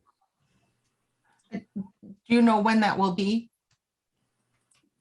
Not exactly. We have to certify the ordinance, and it's kind of up to the commissioners then to put it on the agenda. So it's really hard to guess exactly when that will hit their agenda. So Okay, we can put that on our website. I think, Jackie, can't we? Madam President, there is something I think we could make notable is they have 90 days to act. So yes, After we certify it, they have 90 days to act. yes, thank you, Mr. Enright Randolph. Okay, the next item, item number 2, has been continued by the petitioner, and we're moving on to new business, which is SSS-21-5, the La Soutmerre sliding scale subdivision preliminary plat. It's a plat vacation request, a road width waiver request, and this is the preliminary hearing, and they're requesting waiver of the final hearing pertaining to 2 parcels on 10 plus or minus acres located in section 23 and 24 of Washington Township at 4501 East Streeter Road. And Rebecca, if you would be so kind as to discuss the case. I will second. Second. Pardon me? I think we were both seconding. Yes, I seconded the motion to bring it to the floor. Oh, okay, thank you. Okay, Rebecca? All right, thank you, everyone. So this is a petition for a sliding scale subdivision. And the reason it's before Plan Commission is because of the road width waiver request. So the proposal is to divide this lot into 2. The first lot, lot 1, would have a total of 4.2 acres, and of that total, 1.97 would be buildable or contains buildable area. And then lot 2, which would be the designated parent parcel remainder, has a total of 5.25 acres, and of that total, 2.58 are buildable. This petition does have wastewater permits on file. And regarding access, the parcels are accessed through a shared driveway. Or I guess the entrance is shared between lot 1 and 2, and it's off of East Streeter Road. And as with the wastewater permits, there is also right-of-way permits on file for this location. Lot 2 has access through use of a shared driveway entrance with lot number 1, again off of East Streeter Road. The right-of-way along East Streeter, which is a local, is 50 feet. Same thing with North Liddy Road. The existing, the environmental constraints at the site contain steep slopes on lot 1. However, lot 2, there were no environmental constraints. Lot 1 contains a house, a single-family residence, on it at the moment, as well as a shed, and lot 2 also contains a house. And so the current width of East Streeter Road is 16 feet at this location, and we require an 18-foot width for subdivisions. So staff does recommend staff recommends a positive or makes a positive recommendation in this case. And with that, I'll take questions. Okay, are there members of the Plan Commission who have questions for Rebecca?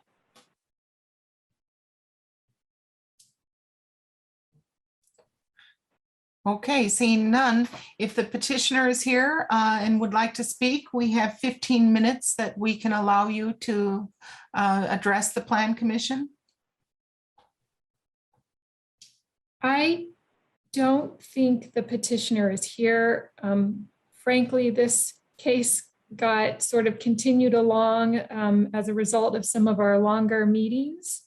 And I'm afraid they might have lost track of tonight's meeting at Plan Commission. Thank you, Rebecca. Are there members of the public who would like to speak in favor of this petition? If so, please raise your hand. And if you're calling by phone, press *9 to let us know you would like to speak.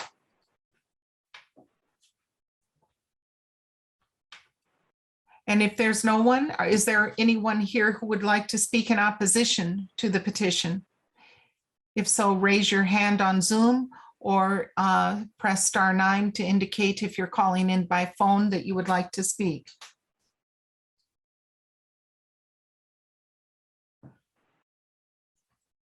Okay, I bring it back to members of the Plan Commission for further discussion.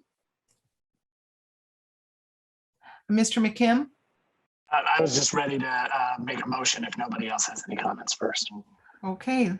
I do note this is still a preliminary hearing. So if you want to take final action, we need to include in the motion a waiver of final hearing. Okay. Actually, I did have a question. Are the conditions that you recommend still valid?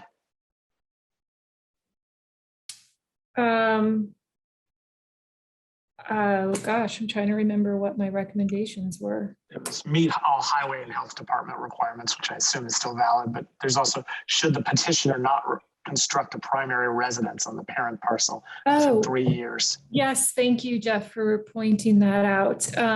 Yes, those conditions do still stand. On the matter of case SSS-21-5, Le Certimer sliding scale subdivision preliminary plat with road width waiver, partial plat vacation requested, waiver of final hearing requested. I move that we recommend approval, or I recommend that we approve the request, these requests, including waiver of final hearing and with the conditions listed on the agenda. Second. Okay, the vote is on petition number SSS-21-5, Lassiter sliding scale subdivision approval. The motion is to approve the subdivision, including the plat vacation, the waiver of road width, and with the conditions set forth in the report of staff, that they meet all highway and health department requirements, and if the petitioner shall not construct a primary residence on the parent parcel within 3 years, they'll be required to convert the existing accessory dwelling unit back into a primary residence on the property. This includes a waiver of the final hearing, so this will be the final vote in regard to this subdivision. Trina Randolph? Yes. Bernie Garitas? Yes. Jeff McKim? Yes. Dee Owens?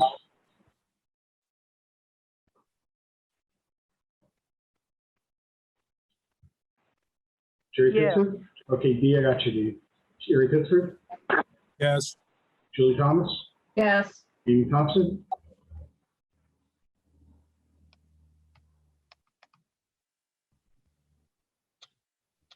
Do you hear my yes, Larry? Sorry. I didn't, but we did now. Mary Clements? Yes.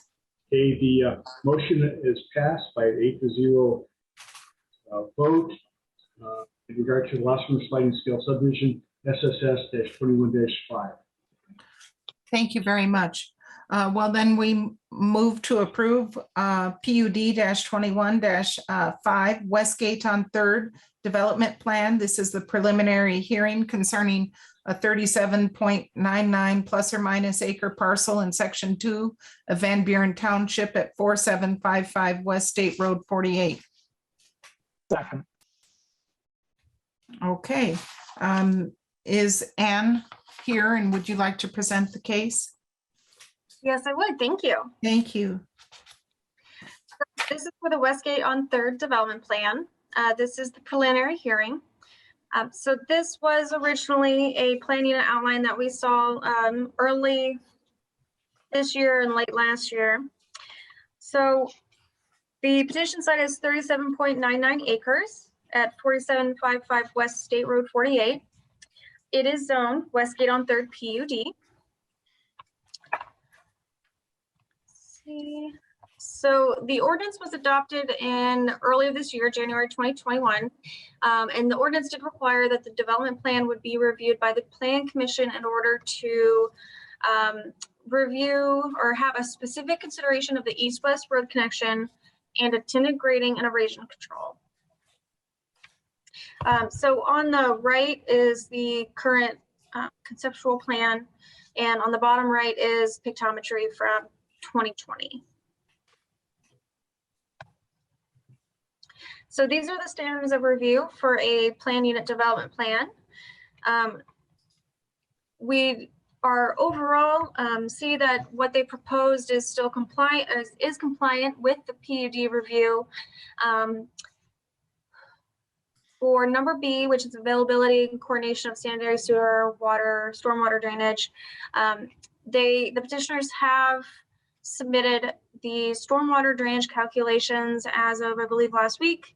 The MS4 coordinator has not reviewed them yet. There's not been adequate time, so we still will be including that as a condition of approval that it just meets standards. We hadn't had those for a little while, so staff, just to jump ahead a little bit, staff does recommend approval, but that will be a condition that, that stormwater drainage, the calculations, that it all meets the stormwater team's ordinance. So overall, we did have a few questions. We were supposed to hear this last month at the Plan Commission regular meeting, and we did have some questions about the road connection to King Rail Drive and Cars Farm Greenway Trail. Those have been cleared up, so great progress. Landscaping is still also like drainage calcs, just a little bit in the air. We've received that information, but no matter what, we will still have that as a condition of approval of the development plan because it needs to have a full review. There will be some natural going back and forth. It is nothing that we think would hold up this review, approval or denial by the Plan Commission. It's just that it takes a little bit of time. So overall, we are not seeing any major issues, just kind of a natural development plan review process. Everything else is meeting the current standards of the ordinance. So these are some of the recommendations. So the first one is now null. I didn't realize that they had submitted those drainage calculations. So we can say that number one would be that, the MS4 coordinator signs off with, an approved review of the drainage calculations. Number two would be that, landscaping plans meet the ordinance chapter, the PUD ordinance and chapter 830.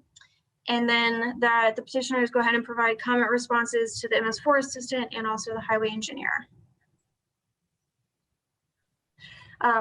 With this petition, since the development plans are extremely large files, I do have those pulled up and ready to go if anybody wants to see them, but they were not included as exhibits. They're included as links within the packet to external documents because they're so large. So those are ready if anybody wants to see them. And I'd say, does anybody have any questions? I do see that Julie Thomas has her hand raised. Commissioner Thomas. Thank you.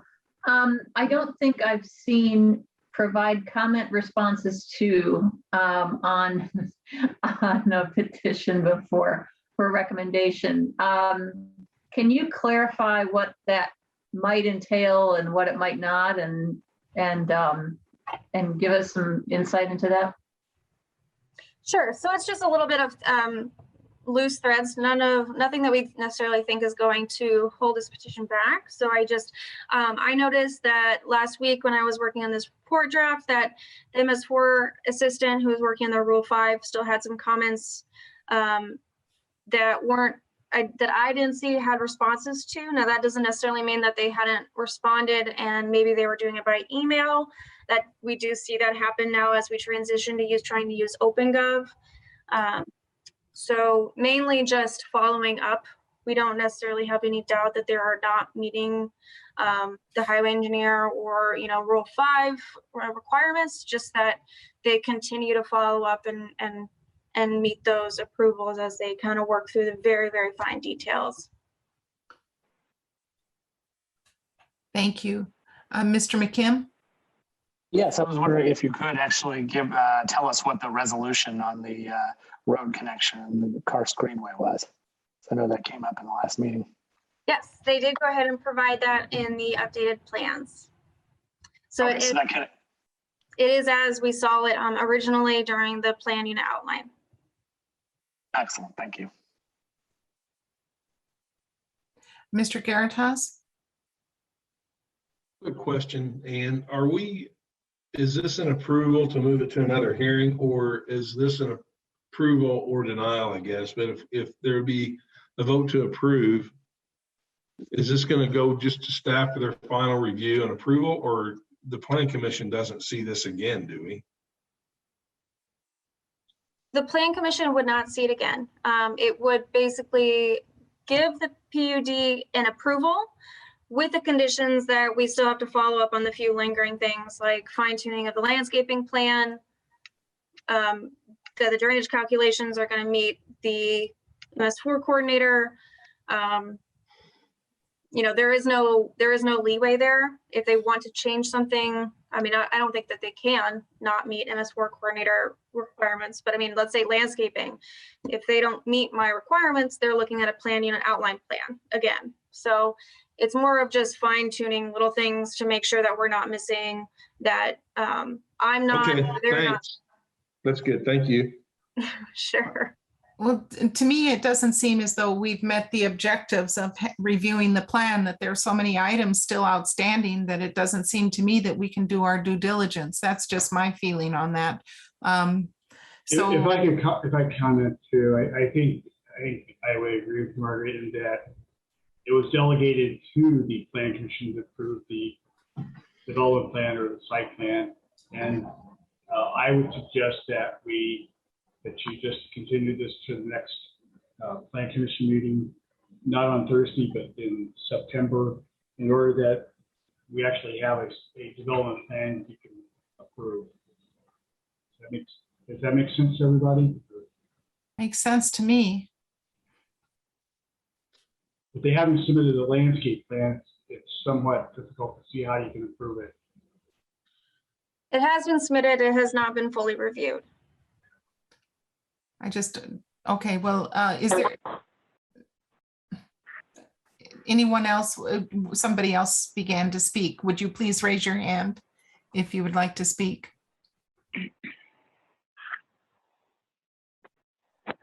If none, I suppose we should still hear from the petitioner or the petitioner's representative. They have 15 minutes if they're here. Hi, this is Daniel with Bynum Payne. Hi, Daniel. Hi, with me tonight is Mr. Mark Davis, and I just wanted to point out that we have fully graded the site, finalized parking, drainage, all of the details of the plan at this point. Like Ann was mentioning, that all those details have been submitted. Perhaps they haven't been reviewed, and so they would continue to be reviewed under the county's staff after you guys approve it. But I'm happy to answer any questions. The only other thing I wanted to mention or point out was building number 3 does have a step in it. Julie, I know you were interested in particularly in that building, and so now that has been figured out to this point. When I say a step in it, I mean it has 2 finished floors. You'd kind of slowly go down in that building as you go south if you're walking across it. But I'm happy to answer any additional questions. Again, we're going to meet the critical watershed values, and we've submitted that to the MS4 coordinator. It sounds like they just haven't had time to review it yet. And Mark, I'm not sure if you want to add anything else. Hi, this is Mark Davis. Can you hear me? Yes. Okay. Yeah, I know there's a process to this. I think we've followed the process. We've submitted everything that staff has required us to submit. we were told that these items would be follow-up items, but we have supplied literally everything that they've asked for. We've been bumped 30 days already on that petition. Now we're asking to be bumped again, but we literally have satisfied every requirement that has been asked of us. You know, also just make a footnote, because I've been listening for 5 or 6 hours now on these plan commissions. Please note that we did not have one person come out against our petition. We had like a lot of people come out for our petition. I think this process worked, you know, and yeah, you can do what you want to do, but we've satisfied everything. You know, we've literally have satisfied everything. We have a beautiful fountain plan. The landscape plan has been fully submitted, which is usually not a requirement to move forward. So, I mean, this has been a great process, but now we're like 60 days behind, and it was our goal to start this year. And we, again, have submitted everything. We listened to all your comments, questions. We have implemented every single one. There's not one item that we've never agreed to by ask of you and the commissioners. We've done everything, you know, and this is a supported project, and we satisfied everything that staff has asked us to do. You know, I hope you would move it forward, but of course it's up to you. Thank you. Are there other members of the petitioners team who would like to speak in the remaining 11 minutes and 54 seconds allotted? Nope. Okay, thank you. Well, I'd like to open it up to members of the public who would like to speak in favor of this. If there are members of the public, you would have 3 minutes each. So please raise your hand.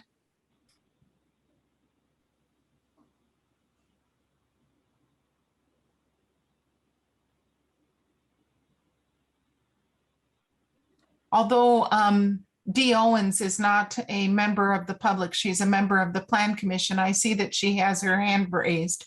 And so I would like to recognize Ms. Owens.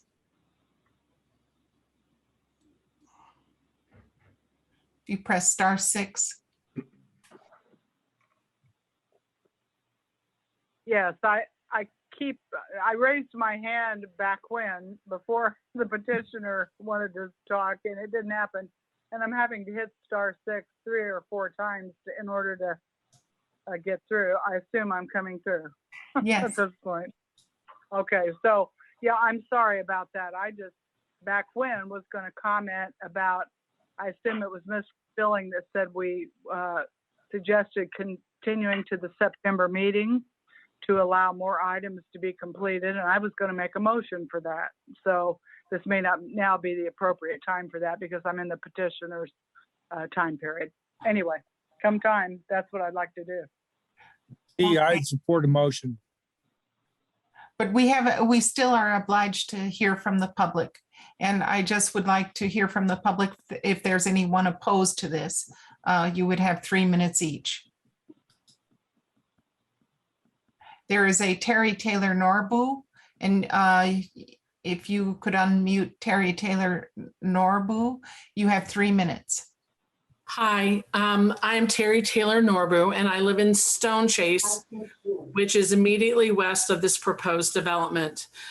It will literally be in my front yard at Kings Rail, which is Exhibit 5. When I built in the county, I never thought an apartment building, retail space, etc., was going to be built in the county. In fact, a few years ago, your commission heard about similar farmland immediately south to our neighborhood to develop single family housing, and you wanted to require 2.5 acres for each home, and now you're considering apartment complex with retail space. And if you look at an apartment spaces with retail down below, such as this is suggesting, look at West 3rd and Patterson, which is in the city, not in the county. And after a few years, they have only 2 businesses still. So I'm not sure why the county would think that retail business is going to boom and thrive out in the county. But my biggest concern is this proposed development borders the walking trail that's heavily used by school children that attend Highland Park. The proposal includes opening a road between Stone Chase and this multifamily retail development that crosses over this walkway used by young children daily during the school year. As demonstrated by a similar road that's open between Stone Chase, my neighborhood, and Fieldstone, that road is used daily by Fieldstone residents that want to exit out of their neighborhood more quickly by going through our neighborhood. And looking at this development proposal, there aren't very many exits out of this neighborhood except going through our neighborhood, which is going to be going over the walkway that children use every day during the school year. And I just don't see that as being all that safe. You know, I really wouldn't have a problem with comparable single housing neighborhood in this space. But I really don't want an apartment complex and a retail store and that kind of environment in my neighborhood. That's not why we built out here. We wanted the pastoral life. So I'm really disappointed that this is even being considered. And that's all I have to say.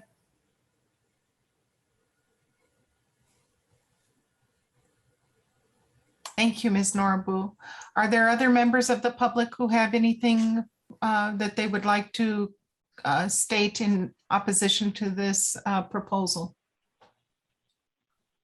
If there's none, I believe that there was a member of the Plan Commission who wanted to make a motion. Mr. Garatas. Am I able to respond to like a prior petition? Mr. Yes. Red Hawk? Yes. Yes. No, like on your prior petitions, do I have a moment to just respond to the public? Yes, you do. You have 5 minutes. All right, I'll take 30 seconds. All right, number one, we had, I think, 5 Stone Chase members actually support our development. We went through the approval process. I think we have zoning and site plan approval. We're talking about engineering at this point. So we went through the prior process. Again, our project is 100% compliance to the master plan, and it was positively supported by all members of the Planning Commission and the commissioners. The road doesn't cross, by the way. We put that in case the county at any one point wants to have it crossed, but the road doesn't cross. And it was also a concern of mine from the very beginning, but we agreed to put it in, but it's not going to cross unless the county would like it to in the future. That is it. Thank you. Thank you. Mr. Garatas? Yeah, I needed to make sure I was, excuse me, unmuted. Yeah, I'm going back to this site plan review. And I understand the Planning Commission members and maybe staff's, Larry's point, excuse me, not staff, but Larry's point about continuing this, but what benefit are we going to give to anybody if we hold up on reviewing this site plan one more time that staff has got well in hand? They've given us recommendations in order to give them the power to go through and make sure that they review the plan appropriately. But there's not a one of us on this Plan Commission that can review a landscape plan as effectively as the staff can, that can review the drainage or anything else that goes along with it. The petitioner, and I haven't, staff can correct me, but it sounds like the petitioner has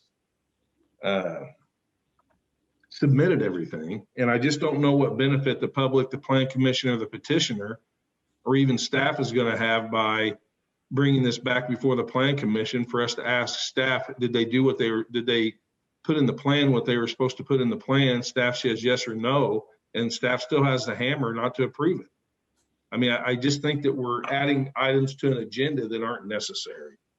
So that's my only point. Thank you. Thank you, Mr. Garatas. Mr. McKim? Oh, Bernie said it way better than I could, but I was going to say basically the same thing. I would like to see this move forward today.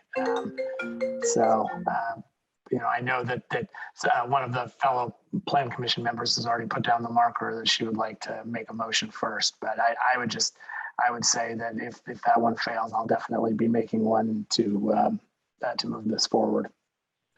And if I could just jump in, my comment was based on the fact, and again, this is Larry Wilson, not Dave. But my comment was based upon the fact that the PUD ordinance required approval by the Plan Commission. If you're comfortable approving this development plan, subject to the conditions set forth in Ann's report, that's fine. But you have to approve the development plan. You cannot delegate the development plan to staff because the PUD ordinance requires you to approve it. So you can approve it subject to the conditions set forth in staff report. Thank you, Mr. Wilson. Mr. Garatos? Yeah, that's the clarification, Larry. That's the clarification that I think is very helpful, that we would always give staff the final review. That's why Planning Commission's reviewing a development plan isn't always that effective. So I hope the Planning Commissioners understand my hesitation and my concern that we're just stacking up agendas and for no real purpose. Thank you.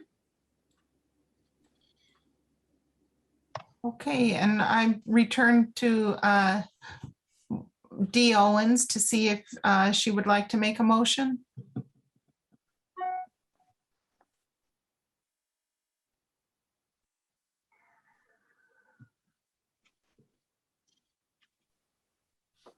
Can you hear that? Yes, we can hear you now. Thank you very much. Yeah, I'd like to make a motion that we postpone this until the September meeting. Second. So Mr. Wilson, will you please call the roll? You're on mute, Larry. I'm sorry, September regular meeting or administrative meeting? Yes, I'm sorry, the regular meeting. It's been moved and seconded, and then the second, the individual who seconded concur with that? Yes. Okay, the motion is to continue the approval of the development plan for PUD 21-5, Westgate on 3rd, until the regular meeting of the Plan Commission in September. A vote in favor is a vote to continue approval of the development plan to the September regular meeting. Bernie Caritas. No. Jeff McKim. No. Dee Owens. Yes. Jerry Pittsford. No. Julie Thomas. Yes. Amy Thompson. No. Margaret Clemens. Yes. Trina Ray Randolph. No. Okay, the motion to continue has been denied by a 5-3 vote. I'd like to make another motion on the matter of PUD-21-5, Westgate on 3rd Development Plan. I move that we approve the petition based on the findings of fact and with the following conditions. Petitioner to drainage calculations to be approved by the MS4 coordinator, landscaping plans to be approved by staff as being in keeping with the ordinance, and also that any comments outstanding be provided to the MS4 assistant and highway engineer. Second. Okay, I will call the roll. The motion is to approve the development plan for PUD 21-5 Westgate on 3rd, subject to the conditions set forth, including approval of the drainage calculations by the MS4 coordinator, review and approval of the landscape plans by staff, and that the developer provide responses to the MS4 assistant and to the highway engineer. Again, a vote in favor is to approve the development plan with the conditions. Jeff McKim, Yes. Dee Owens, No. Terry Pittsford, Yes. Julie Thomas, No. Amy Thompson, Yes. Barbara Clemens, No. Charlie Ray Randolph, Yes. Bernie Veritas. Yes. The motion is approved by a 5-3 vote to approve the development plan with the conditions set forth.